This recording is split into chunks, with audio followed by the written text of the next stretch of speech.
இறக்கும்போது கொஞ்சமாக மல்லி இலை சேர்த்துருங்க. லைட்டாக கஸ்தூரி மேத்தி சேர்த்துருங்க. சூப்பரான பன்னீர் கிரேவி ரெடி ஆயிடுச்சு. இன்றைக்கி நம்ம கிச்சனில் டேஸ்டான பன்னீர் கிரேவி ரெடி பண்ணியிருக்கேன். பட்டாணி பன்னீரை வச்சு ரெடி பண்ணியிருக்கேன். நீங்களும் இந்த மாதிரி வீட்டில் ட்ரை பண்ணி பாருங்கள். அதுக்கு முன்னாடி நம்ம சேனலை ஃபஸ்ட் டைம் பார்க்குறீங்கன்னா லைக் பண்ணுங்கள், ஷேர் பண்ணுங்கள், சப்ஸ்கிரைப் பண்ணுங்கள், பெல் பட்டனை கிளிக் பண்ணிடுங்க. பன்னீர் கிரேவிக்கு 200 கிராம் அளவுக்கு பன்னீர் எடுத்திருக்கேன். 1/4 கிலோ அளவுக்கு பச்சை பட்டாணி எடுத்திருக்கேன். பன்னீர் கிரேவி ரெடி பண்ணுறதுக்கு ஃபஸ்ட்டு ஒரு பேஸ்ட் ரெடி பண்ணணும். அந்த பேஸ்ட் ரெடி பண்ணுறதுக்காக கொஞ்சமாக எண்ணெய் விட்டுருக்கேன். 2 பெரிய வெங்காயத்தை கட் பண்ணி வச்சுருக்கேன். வெங்காயத்தை ரொம்ப சிறுசாக கட் பண்ண தேவையில்லை, ஏன்னா நம்ம பேஸ்ட்டு தான் பண்ண போகிறோம். அதனால் பெரிய சிறுசாக இருந்தாலும் பரவாயில்ல. வெங்காயம் ஓரளவுக்கு வதங்கிருச்சு. இப்போ ஒரு பெரிய சைஸ் தக்காளி கட் பண்ணி வச்சுருக்கேன். தக்காளியும் வெங்காயமும் பாதி அளவுக்கு வதங்கினதுக்கப்புறம் 1/2 ஸ்பூன் அளவுக்கு இஞ்சி பூண்டு விழுது சேர்த்துருக்கேன். உங்கள்கிட்ட இஞ்சி பூண்டு விழுது இல்லாட்ட கொஞ்சமாக இஞ்சி கொஞ்சமாக பூண்டு சேர்த்துக்கோங்க. வெங்காயம் தக்காளி இஞ்சி பூண்டு பேஸ்ட் நல்லா வதங்கிருச்சு. இப்போ அடுப்பை ஆஃப் பண்ணிவிட்டு ஆற வச்சுட்டு பேஸ்ட் மாதிரி அரைச்சி எடுத்துக்கிடணும். கிரேவி ரெடி பண்ணுறதுக்காக ஒரு கடாய் வச்சுருக்கேன். கிரேவிக்கு தேவையான அளவு எண்ணெய் ஊற்றிடுங்க. எண்ணெய் ஹீட்டாகவும் கொஞ்சமாக ஜீரகம் சேர்த்துருக்கேன். சீரகம் பொரிஞ்சு வரவும் நம்ம ரெடி பண்ணி வச்சுருக்கிற பேஸ்ட்டை சேர்த்துருங்க. பேஸ்ட்டு சேர்த்துட்டு நல்லா மிக்ஸ் பண்ணி விட்டுருங்க. ஜாரை கழுவி கொஞ்சமாக தண்ணி சேர்த்துருக்கேன். நல்லா கொதி வந்துருச்சு. 1/2 ஸ்பூன் அளவுக்கு மிளகாய்த்தூள் சேர்த்துருக்கேன். உங்களுக்கு காரத்துக்கு தேவையான அளவு சேர்த்துக்கோங்க.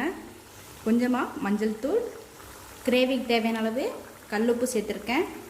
நல்லா கொதி வந்துருச்சு. இதுக்கப்புறம் நம்ம உரித்து வச்சுருக்கிற பட்டாணி சேர்த்துக்கோங்க. கிரேவிக்கு தேவையான அளவு தண்ணி சேர்த்துட்டு மூடி போட்டு மூடி வச்சுருங்க.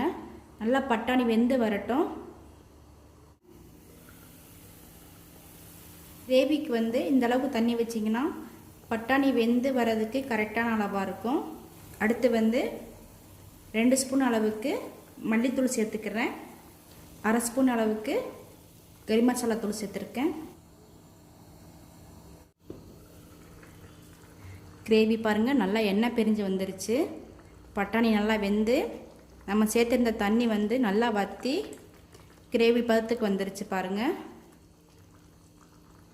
உங்களுக்கு கொஞ்சம் கிரேவியாக வேணும்னா இந்த ஸ்டேஜில் பன்னீரை சேர்த்துட்டு 1 நிமிஷம் கழித்து அடுப்பை ஆஃப் பண்ணிடுங்க. இன்னும் கொஞ்சம் கிரேவி மாதிரி வேணும்னா இன்னும் 1 நிமிஷம் இருக்கட்டும், அதுக்கப்புறம் பன்னீரை சேர்க்கணும். நான் இந்த ஸ்டேஜில் தான் பன்னீரை சேர்க்க போகிறேன். பன்னீரை இந்த அளவுக்கு உங்களுக்கு தேவையான ஷேப்பில் கட் பண்ணி எடுத்துக்கோங்க. கிரேவி கூட பன்னீரை சேர்த்துற வேண்டியதான். இந்த கிரேவி ரொம்ப சீக்கிரமாகவே ரெடி பண்ணிடலாம். உருளைக்கிழங்கு எதுவுமே நம்ம சேர்க்குறதில்ல. பன்னீரை சேர்த்துட்டு மிக்ஸ் பண்ணி விட வேண்டாம். அப்படியே லைட்டாக மூடி வச்சுருங்க. கொஞ்ச நேரம் இருக்கட்டும், அதுக்கப்புறம் கிளறி விட்டுருங்க. பன்னீரை சேர்த்துட்டு ஒரு கொதி வந்துருச்சு பாருங்கள். அதுக்கப்புறம் கிளறி விட்டுருங்க. நீங்கள் பன்னீரை சேர்த்த உடனே கிளறி விட்டிங்கன்னா லைட்டாக உடஞ்ச மாதிரி ஆகிரும். இந்த மாதிரினா அப்படியே இருக்கும் பன்னீர். லைட்டாக கிண்டி விட்டுட்டு பன்னீர் வேகிறதுக்கு ஒரு 1 நிமிஷம் இருக்கட்டும், மூடி வச்சுருங்க. நல்லா எண்ணெய் பிரிஞ்சு வந்துருச்சு. பன்னீர் கிரேவி ரெடி ஆயிடுச்சு பாருங்கள். நம்ம சேர்த்துருந்த பன்னீர் எதுவுமே உடையலை, அப்படியே இருக்குது. கடைசியாக கொஞ்சமாக மல்லி இலை சேர்த்துருங்க. இது கஸ்தூரி மேத்தி. நான் வெந்தயத்தை முளைக்க வச்சு கீரையாக ரெடி பண்ணி காய வச்சு பொடி பண்ணி வச்சுருக்கேன்.